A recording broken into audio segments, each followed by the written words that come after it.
Cordial saludo tengan todos ustedes. Les habla Juan Guillermo Guerrero Méndez, 320-370-0091. En este momento pues estamos investigando sobre el autor Mariano Rojas y él pues hace un artículo muy bueno sobre la economía de la felicidad. Él titula su artículo El bienestar subjetivo, su contribución a la apreciación y la consecución del progreso y el bienestar humano. Entonces vamos a darle un vistazo a ver qué nos puede dejar él desde este estupendo artículo de reflexión. El artículo pues presenta el enfoque del bienestar subjetivo y aumenta y más bien argumenta que este es el gran pináculo de utilidad para medir aquel que es de relevancia para las personas. Pues para ello lo contrasta con los de presunción e imputación, en los cuales ha dominado la medición de bienestar y a la larga de la misma historia. Pues se sostiene que este enfoque implica un desdoblamiento paradigmático desde la suposición y la prescripción hacia la descripción en su estudio, el cual permite incorporar a la discusión y diseño de la política pública aquel bienestar que las personas experimentan y que les es de relevancia para evaluar sus vidas y para tomar decisiones vitales fundamentales. Se muestra también el sustento epistemológico del enfoque de bienestar subjetivo y se discute acerca de su medición y utilidad para la política pública. Se sostiene que su medición sistemática es necesaria para tener una mejor apreciación del progreso de las sociedades, así como para diseñar programas sociales y tomar decisiones de políticas públicas que impacten de forma positiva el bienestar experimentado por las personas.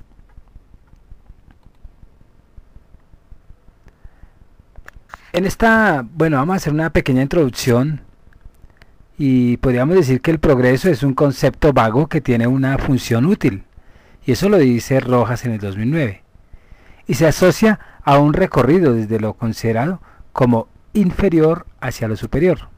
Ese derrotero, no necesariamente único, se refiere a la consecución de aquellas aspiraciones que han sido fijadas en un determinado momento y lugar para que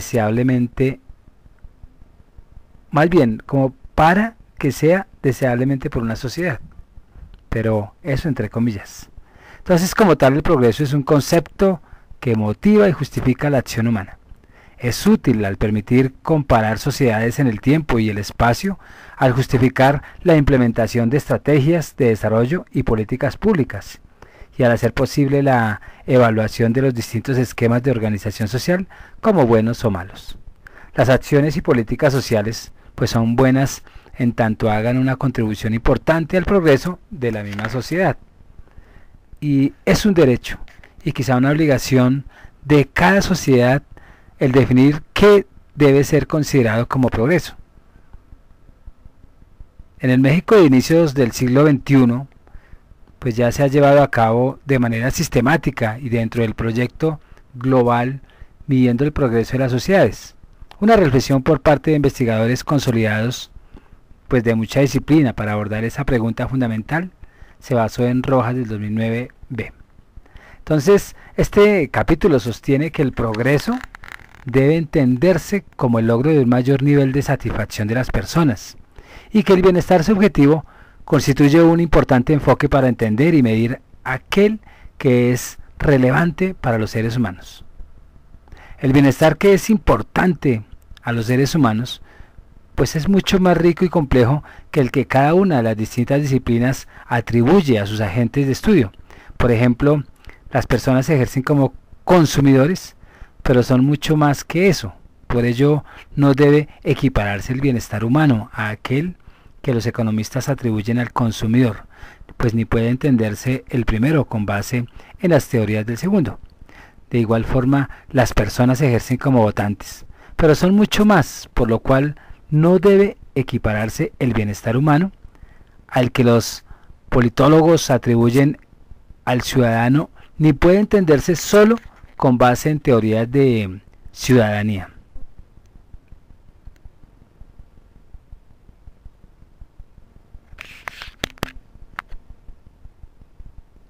Entonces, en consecuencia, pues el nivel de satisfacción de un ser humano no puede ni apreciarse ni entenderse basándose en concepciones disciplinarias de bienestar particular. Por lo tanto, su medición requiere de un enfoque de abajo hacia arriba, que parta de las personas y no de las concepciones parcializadas e incompletas pues que las disciplinas tienen de los seres humanos. De igual manera, su comprensión requiere de un esfuerzo interdisciplinario.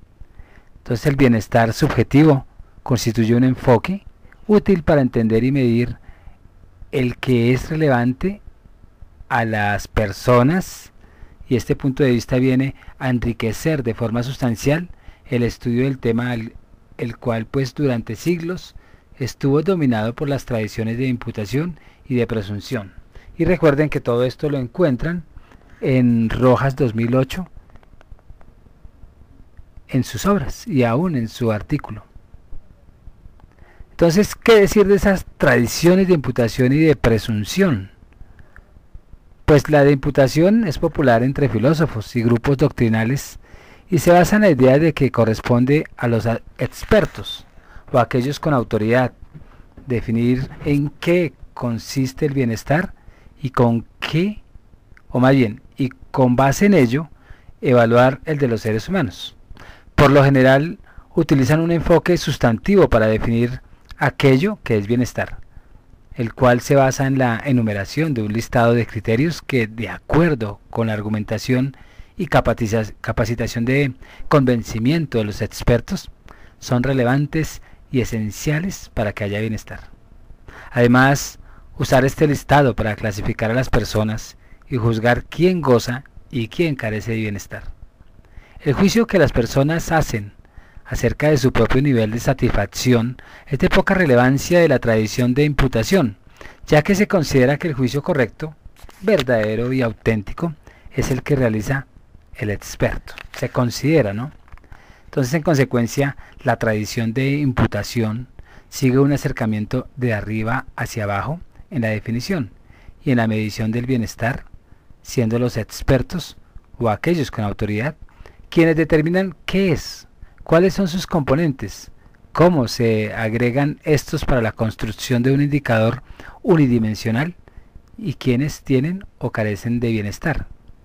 Dentro de esta tradición, el bienestar no es más que la posesión de un conjunto de atributos pues que los expertos juzgan en valor para los seres humanos y que se convierte entonces en una meta para las personas, la cual justifica las recomendaciones que se hacen acerca de cuáles son los patrones de comportamiento correctos, o una meta social que justifica la política pública. Por su parte, la tradición de presunción reconoce que el bienestar es algo que las personas experimentan. Sin embargo, antes que indagar de forma directa acerca de esto, utiliza teorías sobre la naturaleza y comportamiento humano, para derivar pues listados de atributos o factores que se presumen muy relacionados con una experiencia de vida más satisfactoria.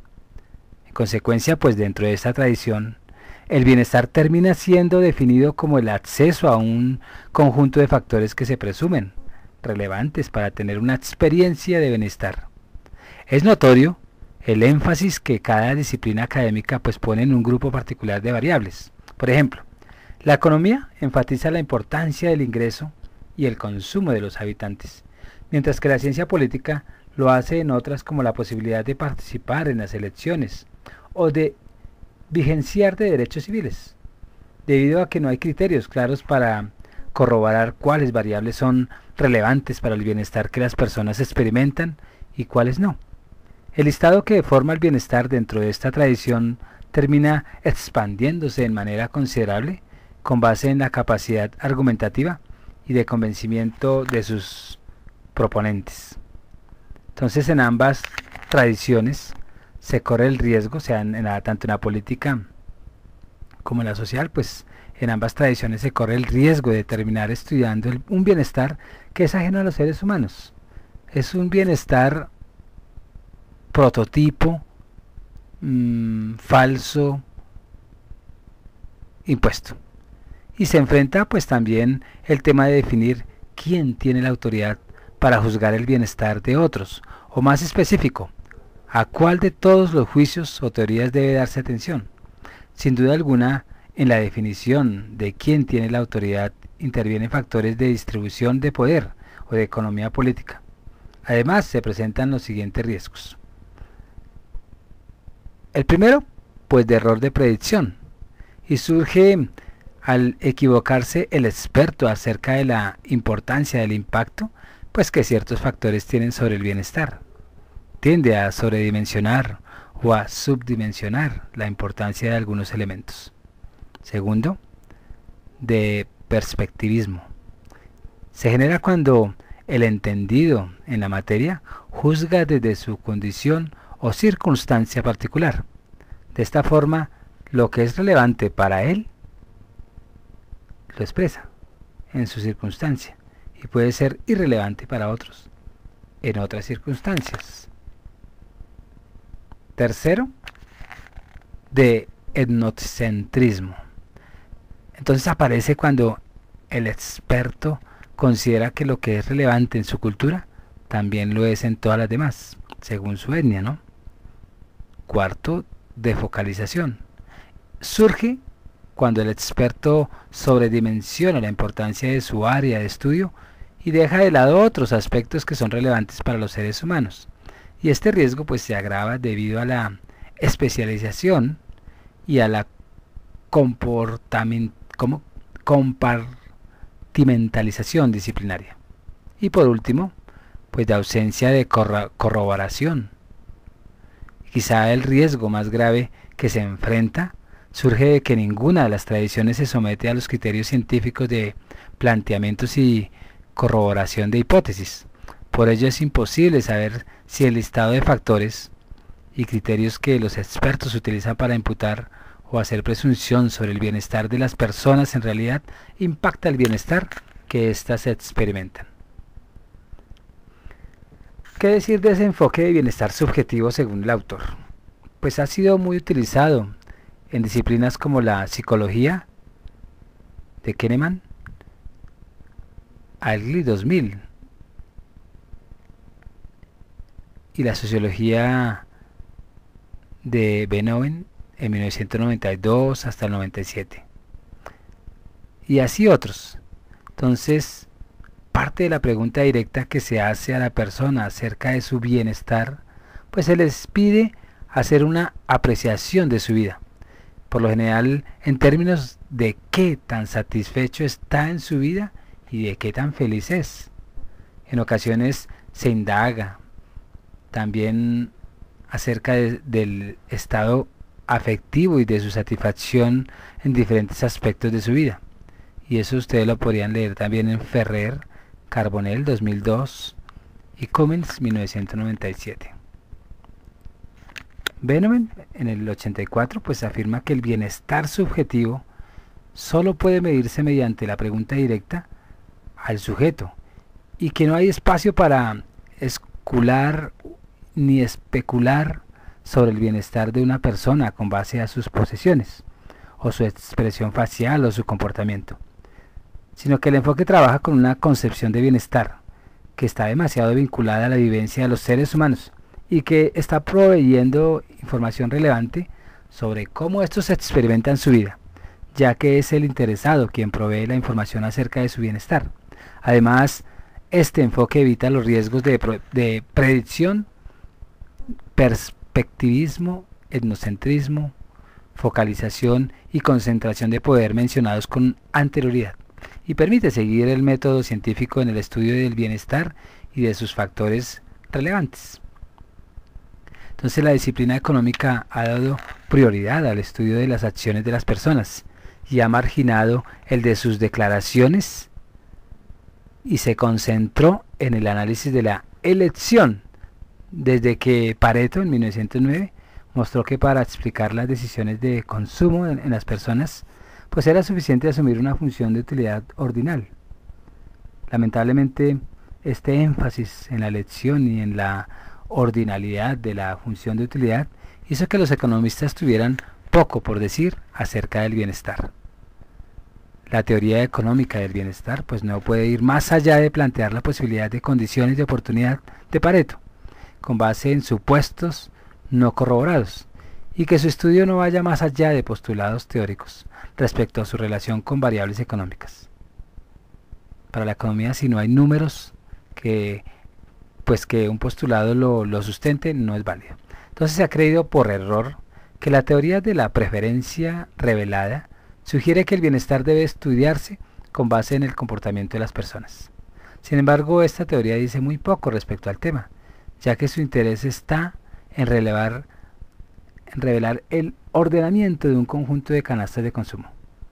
Pues para una crítica al enfoque de la preferencia revelada, podrían ustedes ver a Van Praag y Fritters, 1997. Kahneman, en 1999, pues él hace una crítica además al supuesto de que las acciones y decisiones de las personas reflejen un ordenamiento de opciones de compra, consecuente con su ordenamiento en el espacio de bienestar. Ellos mantienen lo siguiente: el bienestar subjetivo pues presenta varias ventajas y peculiaridades metodológicas que vale la pena destacar. Y recuerden siempre a Rojitas en el 2007 en su parte A, B y C. Entonces, bienestar reportado, como un punto ahí adicional de Rojas, pues él dice que el enfoque toma como válido al reporte que la persona hace acerca de su nivel de satisfacción. Este reporte pues puede hacerse como respuesta rápida a una pregunta espontánea y directa del tipo: tomando todo en cuenta en su vida, ¿qué tan satisfecho está usted con su vida? O tomando todo en cuenta en su vida, ¿qué tan feliz es usted? En algunos casos pues el reporte se obtiene a partir de un cuestionamiento o profundidad, o incluso de un ejercicio de reflexión hecho por el interesado. Obsérvese que el concepto de bienestar se aproxima mediante las concepciones de felicidad o de satisfacción de vida. La literatura ha mostrado que estas dos concepciones están muy correlacionadas, aunque el componente afectivo es relativamente mayor por la felicidad que para la satisfacción de vida. Y es común utilizar escalas cuantitativas de respuesta. Muchos investigadores prefieren una del 1 al 10. Sin embargo, otros se inclinan por escalas categóricas y con un referente de respuesta más claro. Por ejemplo, soy muy feliz. Otro puntico importantísimo es el bienestar de la persona. El bienestar subjetivo, pues al ser declarado por la persona, constituye una evaluación integral del mismo. No del mismo, sino del mismo. Por ello, la apreciación que de su vida hace la persona no se limita solo a sus aspectos económicos, su actividad como consumidor, sino que incorpora aspectos vivenciales, tan diversos como su situación de pareja, su relación con los hijos o amigos, la disponibilidad de tiempo libre y la gratificación que recibe de sus actividades de ocio, su situación laboral, la satisfacción de sus necesidades psicológicas y materiales, también su participación política y mucho más. También pues se incorporan en esta respuesta aspectos humanos tan relevantes como las estrategias de afrontamiento, los rasgos de personalidad, los valores y propósitos de la vida, la definición y logro de metas, entre otros. Entonces ahí es donde la economía pues ignora todos esos tópicos. Entonces por ello el objeto de estudio del bienestar subjetivo se diferencia de manera sustancial de aquellos utilizados por disciplinas específicas y aún especializadas. Entonces los conceptos de bienestar disciplinarios son parciales por naturaleza, ya que cada disciplina destaca solo los aspectos del ser humano que considera relevantes dentro de su área de estudio, sin abarcar por completo al ser humano. Puede afirmarse entonces que el bienestar subjetivo constituye un importante salto cualitativo, al pasar de conceptos parciales a uno completo e integral del ser Newman humano. Pero sigamos con esa subjetividad inherente y autoridad. El bienestar es subjetivo por naturaleza, debido a que es una experiencia del sujeto, de la persona, del individuo solo. Si las personas no la experimentan, entonces no puede hablarse de bienestar. El reporte es una síntesis hecha por la persona acerca de su experiencia de vida, la cual incluye aspectos hedónicos, cognitivos, afectivos y místicos. Entonces los primeros se refieren a los que involucran el uso de los sentidos, o sea, los hedonistas: olfato, vista, tacto, audición y gusto. El bienestar se asocia de forma positiva con el placer y negativa con el dolor. Es este tipo de experiencia la que concentró la atención de utilitaristas como Bentham. El segundo tipo abarca las emociones y estados de ánimo, cuyo listado es enorme. Al igual que con los anteriores, los afectivos son cotidianos para los seres humanos e involucran afectos tan conocidos y recurrentes como el amor, el orgullo, el odio y la envidia. Los psicólogos pues han clasificado los efectos positivos y negativos y el mismo bienestar positivamente con los primeros y de forma inversa con los segundos.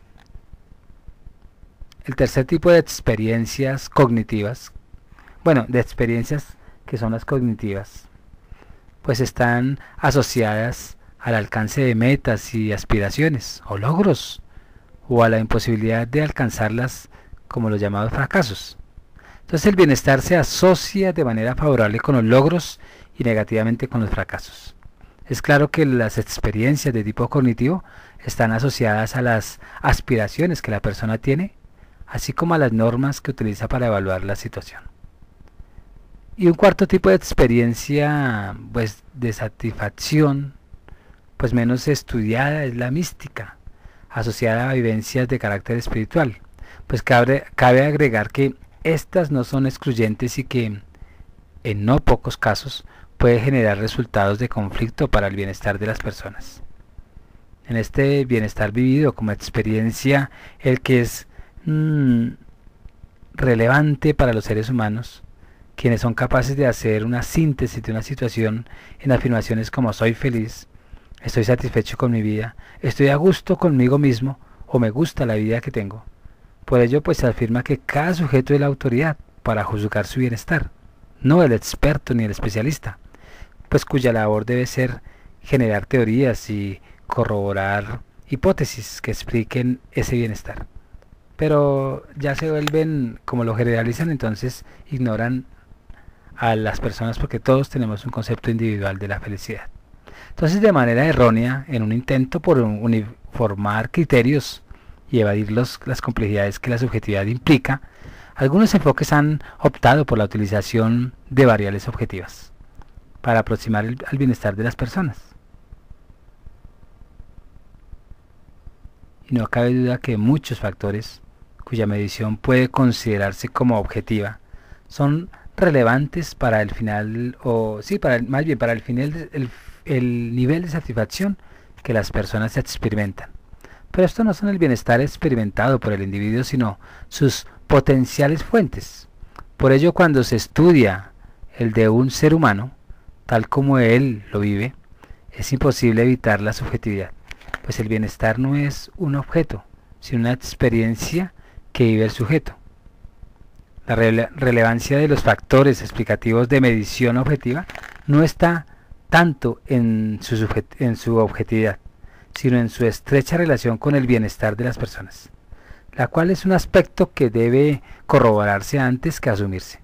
Es posible también que la relación entre los factores explicativos y el bienestar experimentado sea heterogénea entre personas. Rojas siempre nos ha mostrado que el impacto del ingreso en el nivel de satisfacción depende de cuáles son los valores de la persona. Por ello, la aproximación que del bienestar se hace en el espacio de las condiciones de medición objetiva que pueden llevar a graves errores de apreciación. Al identificar los factores explicativos, ahí se determinan cuáles son los factores relevantes para el bienestar y cuál es su importancia relativa, y deja de ser un tema de presunción. Entonces, con base en teorías no corroboradas o de persuasión basadas en argumentos sofisticados, pues para pasar a ser uno de indagación científica. Debe ser así. Entonces el enfoque de bienestar subjetivo solo pide a la persona el proveer una apreciación sincera de lo que se experimenta. ¿Cuáles son los factores explicativos del bienestar y cuál es su importancia en un tema que se estudia con base en métodos económicos a partir de la apreciación más bien hecha por la persona? ¿Cuáles son? Entonces el enfoque de bienestar subjetivo considera inapropiado el preguntar a las personas acerca de cuáles factores los harían más felices, ya que hay hallazgos que sugieren que pueden equivocarse al estimar el impacto que sobre su bienestar tendrían diversos eventos, ya sean políticos y programas. Por ello este enfoque pues no solo se diferencia de los de presunción o imputación, sino que también marca una distancia importante con los participativos.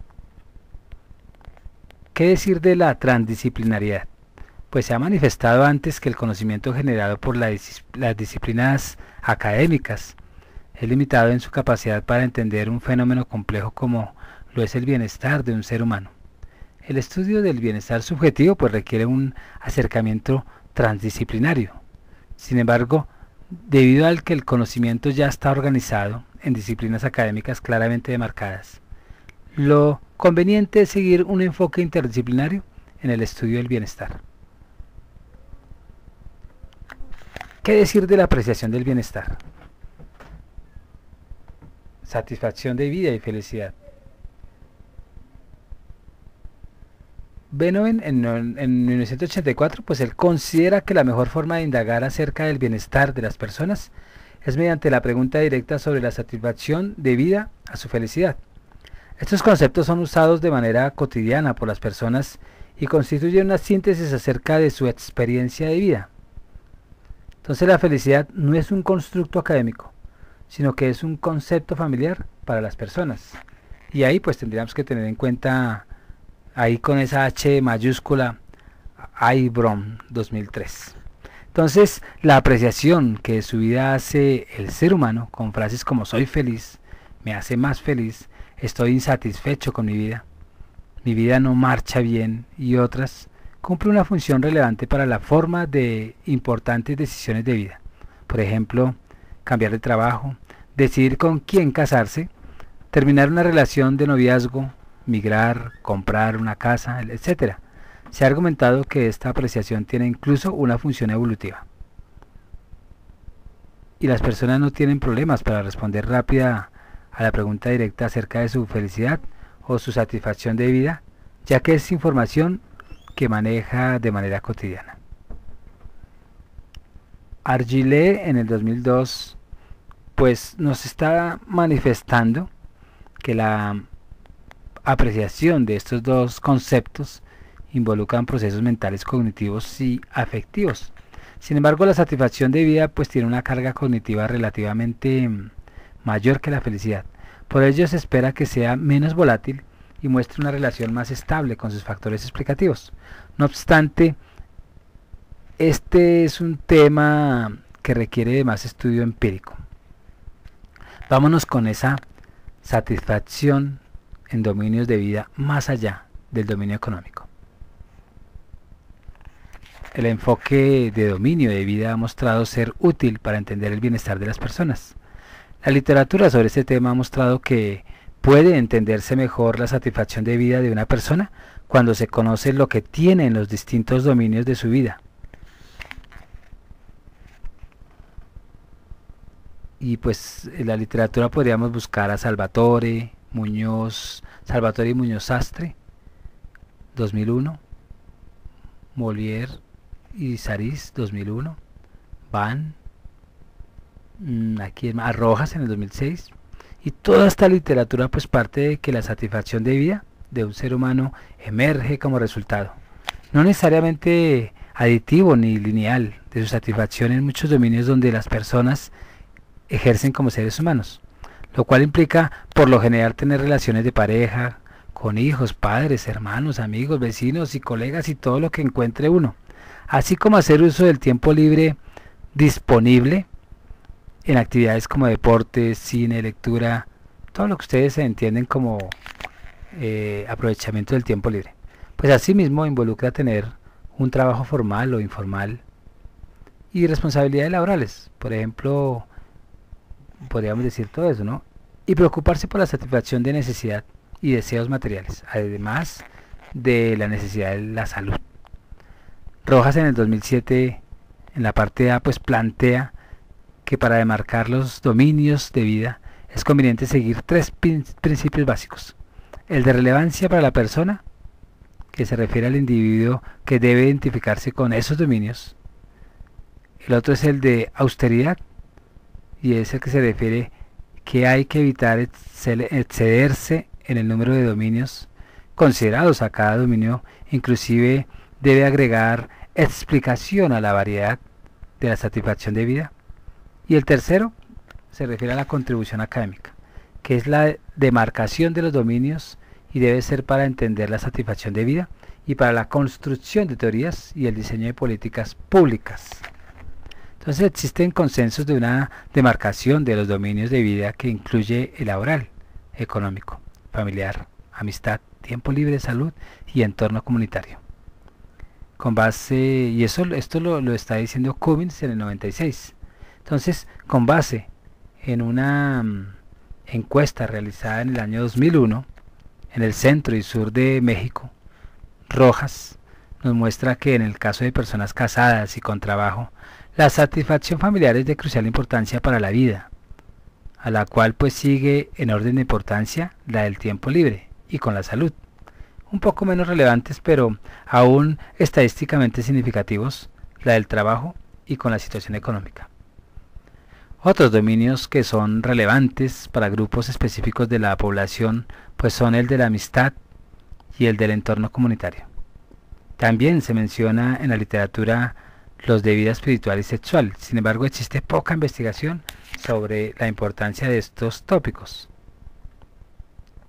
Por lo tanto, una primera aproximación al entendimiento del bienestar subjetivo de una población pues requiere el conocimiento de la satisfacción de las personas en aquellos dominios donde se ejercen como seres humanos. Pues explicarla pues requiere del estudio de factores tan diversos como la seguridad en la comunidad, la naturaleza de las relaciones de pareja o las condiciones laborales, también las necesidades y deseos de compra y la capacidad para satisfacerlos, además de la disponibilidad de tiempo libre y de opciones para su uso, entre otros listononón gigante. ¿Cuáles serían? Bueno, hablemos de esos procesos mentales de apreciación entre lo cognitivo y afectivo. Pues una segunda esfera de entendimiento del bienestar subjetivo requiere el conocimiento de los procesos mentales que dan origen a esa apreciación del bienestar. La literatura ha sugerido que la información utilizada por las personas para apreciar su bienestar involucra tanto procesos cognitivos como afectivos. Y eso lo podríamos ver en Crocker y Niar en 1998 y también en Argilé 2002. Rojas y Benoven también nos hablan en el 2010 sobre eso. Estudian esos dos sustratos de apreciación del bienestar y analizan su relación con la satisfacción de vida. El cognitivo es de tipo evolutivo e involucra la comparación tanto con semejantes y grupos de referencia como con situaciones pasadas y la evolución del logro, además de las aspiraciones que se tienen. Con base en pues las personas juegan su vida en el rango de éxito o fracaso y están concluyendo acerca de qué tan bien marcha su vida y cuál es su bienestar. Por su parte, el sustrato de apreciación afectiva involucra las experiencias emocionales y estados de ánimo de las personas. La literatura sobre el origen y función de las emociones y estados de ánimo no se concluyen. Y Frigda en el 2000 podrían ustedes confrontarlo. Pero se reconoce que las emociones y estados de ánimo que la persona experimentan son una fuente de información fundamental para juzgar qué tan bien marcha su vida y cuál es su situación de bienestar. Satisfacción de necesidades materiales y racionales, que es otro tópico importantísimo. de necesidades materiales y racionales. Entonces la teoría plantea una asociación directa entre el bienestar y la satisfacción de necesidades materiales. Es común escuchar el siguiente argumento en los cursos introductorios de economía. Las personas tienen necesidades. Estas se satisfacen con bienes y servicios. A mayor número de necesidades satisfechas, mayor es la utilidad. Se agrega también que los bienes y servicios tienen precio positivo y que, por lo tanto, se requiere un mayor ingreso para satisfacer más necesidades y aumentar el bienestar. Es claro que este enfoque asocia el bienestar con la satisfacción, la satisfacción de necesidades. La literatura reconoce que las necesidades pueden jerarquizarse, la cual es evidente cuando se habla de las básicas. En algunos casos también se hace una distinción entre necesidades y deseos. Algunos autores han sugerido que las necesidades son endógenas a los factores que posibilitan su satisfacción y que por lo tanto la diferencia entre el ingreso percibido y el considerado como necesario para satisfacerlas no necesariamente se reduce con el aumento en el ingreso. Busquen a Van Praag y Ferrer, 2004. También en las fuentes de Rojas, 2001, porque él también nos muestra que la brecha aspiracional, es decir, entre el ingreso percibido y al que se aspira, pues tiene mayor capacidad explicativa del bienestar subjetivo que el ingreso percibido. Entonces muchos psicólogos han expresado que las necesidades de los seres humanos no son solo materiales. La escuela, por lo menos desde Rochester, plantea que existen necesidades psicológicas básicas que, en caso de no ser satisfechas, generan una situación de privación de bienestar. También mencionan como necesidades psicológicas básicas las de competencia, es decir, ser reconocidos y sentirse de valía en la sociedad o para el grupo cercano. Relacional, también habla de unas necesidades relacionales, que es tener relaciones humanas íntimas e intrínsecamente motivadas, o disfrutar de la correspondencia de sentimientos, poder conversar y compartir con otros. También unas necesidades de autonomía, y ahí es donde uno actúa con base en motivaciones intrínsecas antes que extrínsecas. Entonces, esta es una razón adicional por la que la información sobre satisfacción de necesidades materiales, pues aproximada por lo general con base en el ingreso del hogar o personal, es insuficiente para entender el bienestar subjetivo y se vuelve imperativo tener también información sobre la satisfacción de las necesidades psicológicas. Dentro de este mismo enfoque se ha hecho la distinción entre bienes económicos y racionales. Las primeras, o sea, los bienes económicos, satisfacen las necesidades materiales y pueden ser comprados en los mercados, por lo que el ingreso de la persona aproxima adecuadamente su capacidad de adquisición de bienes económicos. Y los segundos, que son los bienes relacionales, surgen de las relaciones humanas, en especial de las desinteresadas. Entonces la producción de estos bienes es tiempo intensivo. Por ello, un conflicto potencial entre la asignación del tiempo para generar ingreso y adquirir más bienes económicos o para generar bienes relacionales no es del todo descartable. Los relacionales se desvalorizaron si se transan en los mercados, ya que su capacidad para generar bienestar se potencia cuando las relaciones humanas son desinteresadas y motivadas de manera intrínseca. ¿Qué decir del determinante, de los determinantes del bienestar subjetivo, como la multiplicidad de factores explicativos? Entonces, tal como es de esperar, el bienestar de los seres humanos depende de muchos factores, algunos de índole personal y otros correspondientes a las condiciones de su entorno físico y social. Los estudios han mostrado que el bienestar depende de factores tan diversos como las condiciones de crianza, la relación con amigos y parientes, aún la naturaleza de las actividades laborales o los rasgos de personalidad, también la disponibilidad y el uso del tiempo libre, el lugar donde se habita, la disponibilidad de parques y áreas de convivencia social, la seguridad, la existencia de hijos y sucedades, la relación de pareja, los ingresos del hogar y personal, el entorno macroeconómico, la distribución de ingresos, la situación ocupacional y de desempleo, la salud, los valores que se tienen. Entonces la posibilidad de participación de las decisiones políticas, entre otros miles, pues son factores que, factores que algunos atribuyen a su felicidad. Desde la perspectiva del bienestar subjetivo, sus factores explicativos son múltiples, pero ello no implica que éste lo sea. Por esto es necesario distinguir entre el bienestar, aquel que experimentan los individuos, y los largos listados de variables que se refieren a factores que pueden tener un impacto en el bienestar experimentado por las personas, pero que en sí mismos no contribuyen el bienestar de la persona. Es consecuencia, y no debería hablarse de su multidimensionalidad, sino de la multiplicidad de factores que pueden ser relevantes para el bienestar. El reconocimiento de que los factores explicativos del bienestar son múltiples sugiere que es imposible entenderlo con base en teorías que solo dan énfasis a algunos aspectos de la condición humana. Relevancia del bienestar subjetivo. Un fin último, progreso como mayor bienestar. Entonces el bienestar experimentado por las personas constituye un fin último. Esto es, los individuos pues aspiran a experimentar mayor bienestar como un fin en sí mismo y no como un medio para acceder a algún otro.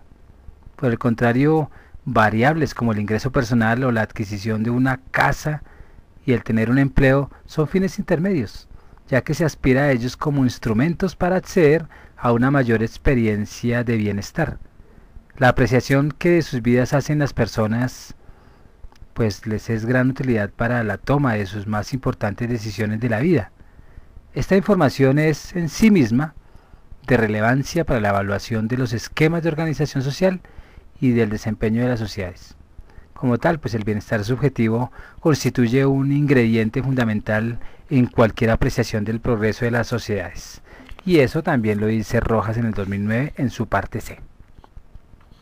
La contribución a la toma de mejores decisiones de política pública. Este aspecto pues involucra muchas disyuntivas para cuya solución se carece de criterios suficientes. Un ejemplo de ello es la clásica disyuntiva entre inflación y desempleo. En ciertas situaciones, quienes hacen política pues enfrentan el dilema entre relajar la política monetaria para reducir la tasa de desempleo aún a costa de una mayor tasa de inflación, o por el contrario, contraer la oferta monetaria para reducir la inflación incluso a costa de un mayor desempleo. Los modelos macroeconómicos están permitiendo estimular la magnitud de esta disyuntiva. Sin embargo, no hay criterios apropiados para saber qué es más conveniente para el bienestar de los habitantes en este tipo de conflicto. El bienestar subjetivo pues permite saber cuál es el impacto que sobre el bienestar tiene un punto porcentual adicional de inflación y uno de desempleo, y de esta forma poder tomar decisiones que contribuyan a aumentar el nivel de satisfacción de poblaciones específicas. El mismo criterio pues puede utilizarse en otros debates económicos, como en la disyuntiva entre un rápido crecimiento económico con desigualdad y uno lento con equidad.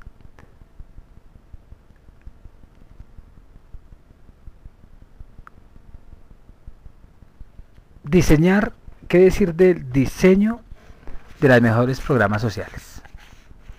Entonces los programas sociales aspiran a crear las condiciones para que las personas tengan una vida satisfactoria. Sin embargo, debido a la ausencia de información sobre el bienestar de los beneficiarios de estos programas, su diseño y evaluación ha estado sustentado en los enfoques de presunción e imputación de bienestar. Por ello es común encontrar programas sociales cuyo objetivo es aumentar ya sea el ingreso de los beneficiarios o su capital humano.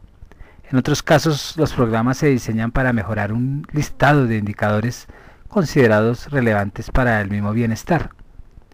La información sobre el bienestar subjetivo de los beneficiarios del programa pues no solo permiten evaluar la capacidad que el programa tiene para elevarlo, sino que se podría diseñar otros más eficientes en su relación costo-bienestar. Rojas pues ha mostrado que un aumento del ingreso de los que están en condiciones de pobreza no garantiza un aumento de su bienestar subjetivo y que más información y que más información sobre la prosperidad de los beneficiarios pues permiten diseñar programas sociales que no solo saquen a las personas de la pobreza de ingreso, sino que los ubiquen en una situación de vida muy satisfactoria. Hablemos de esas nuevas teorías. Entonces el bienestar subjetivo pues también ha permitido la corroboración de teorías y el planteamiento de otras nuevas. Así por ejemplo pues se ha encontrado que el bienestar no depende solo del ingreso absoluto de las personas, sino que el relativo es importante. Sterling en el 74 lo podemos encontrar esa teoría, Ferrer, Carbonell en el 2005.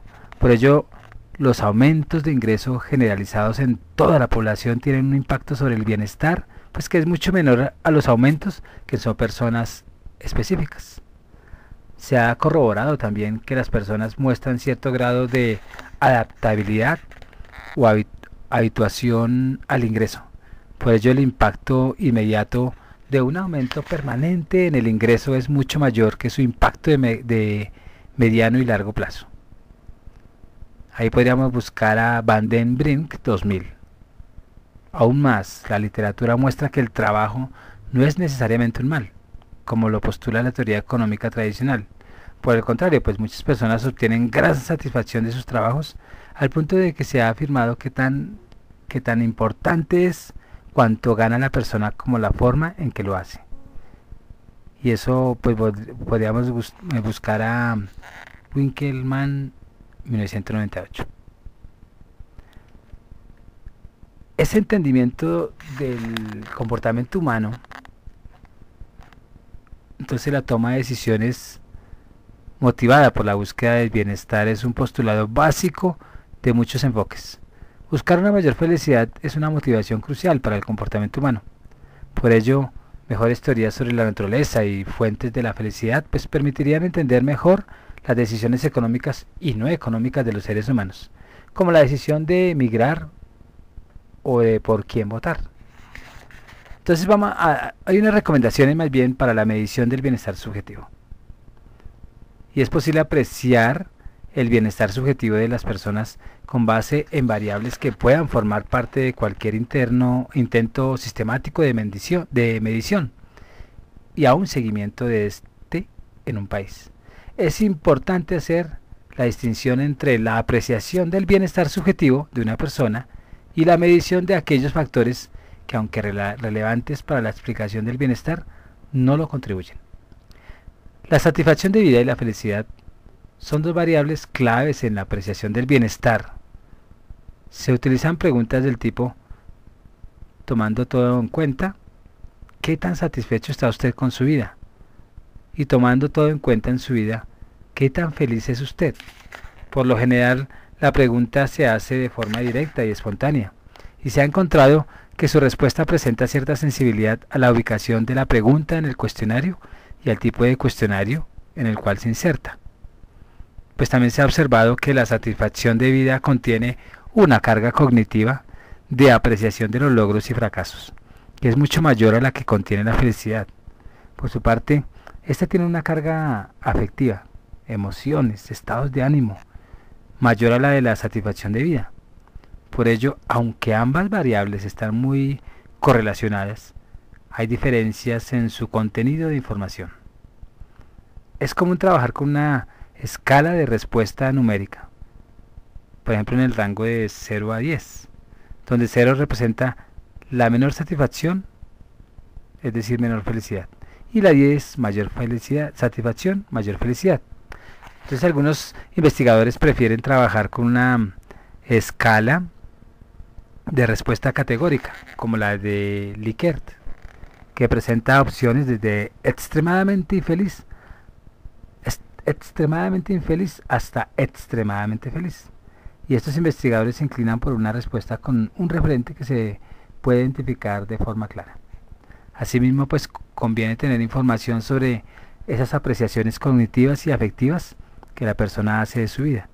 La primera enfatiza el logro o fracaso en el alcance de las metas que el individuo se ha propuesto y se asocia con la evaluación hecha por éste acerca de qué también marcha su vida.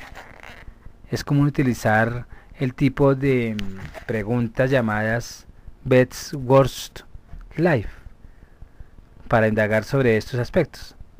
La pregunta pide a la persona ubicar su vida de una escala donde el valor más alto corresponde a una situación en la que su vida marcha lo mejor posible y el valor más bajo a una situación donde su existencia va lo peor posible.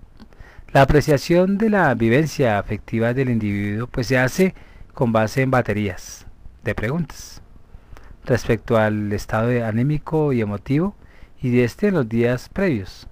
Es común utilizar del tipo: ¿diría usted que la mayor parte del día de ayer se sintió angustiado, triste, aburrido, deprimido, irritado, orgulloso, elegante, adolorido, querido, y etcétera? Es por lo general las escalas de respuesta a este tipo de preguntas son dicótomas, o sea, en doble sentido.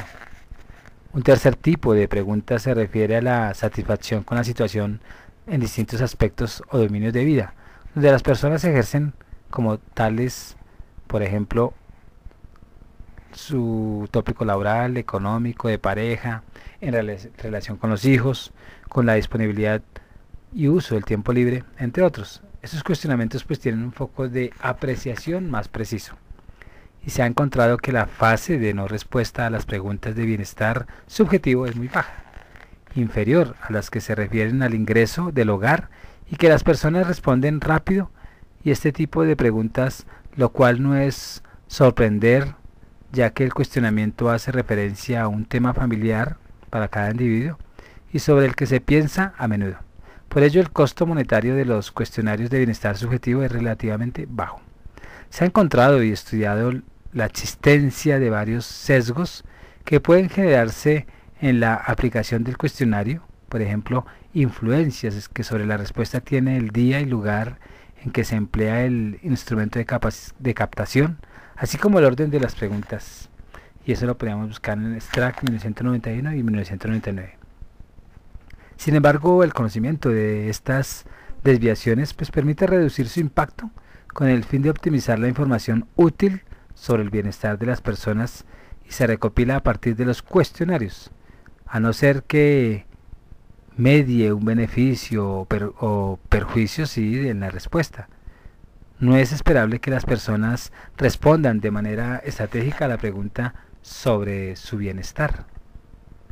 Entonces, pues ya elaborando esta síntesis del bienestar subjetivo de Mariano Rojas, pues ustedes van a sacar sus propias conclusiones hasta dónde todos los teóricos están elaborando desde la interdisciplinariedad y la economía,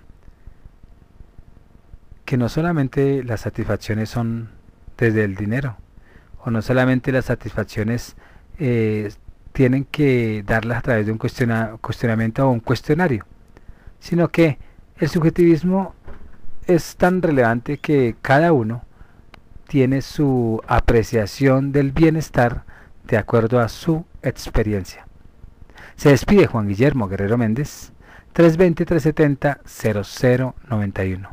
Recuerda que tú estás en mí, yo estoy en ti, por lo tanto nos necesitamos. Muchas gracias.